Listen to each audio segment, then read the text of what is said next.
Hello everyone, this is Roy and welcome back to QMake Weekly, where we bring you the latest Chinese steel prices and market trends every single week. If you're new here, simply hit the subscribe and like buttons right here. Don't miss out on any future updates. This week, the market remained volatile. Rebar futures are near their 2-month lows. Meanwhile, hot rolled coil performed slightly better, rebounding by 60 RMB per ton from last week's low. Let's see more details. A key driver behind this week's fluctuations was news from Guinea iron ore development project. Rising costs and reduced supply caused iron ore prices to surge on Tuesday, pulling the ferrous market upward. However, despite this bounce, the supply and demand dynamics of the steel market remains weak. As we move into September, typically a peak season, demand remains sluggish, and inventories have continued to rise since late July.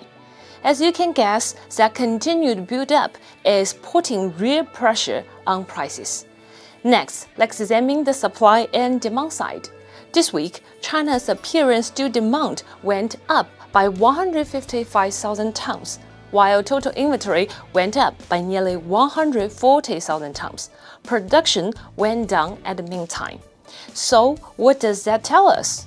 Well, demand is improving, but not enough to stop the inventory from piling up.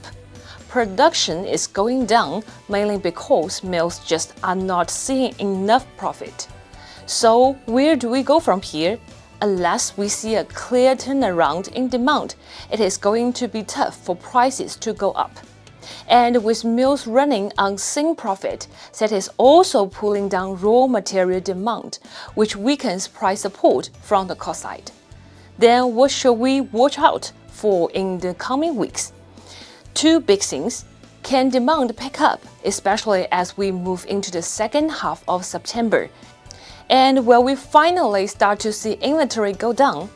Until those happen, we expect the Chinese steel market to remain in a narrow range of fluctuations, watching for real demand recovery in the peak season. Well, what's your take on the Chinese steel market? If you enjoyed this video, don't forget to subscribe to our channel and give us a thumbs up. Just hit the subscribe and like buttons right here. See you next week. Bye bye!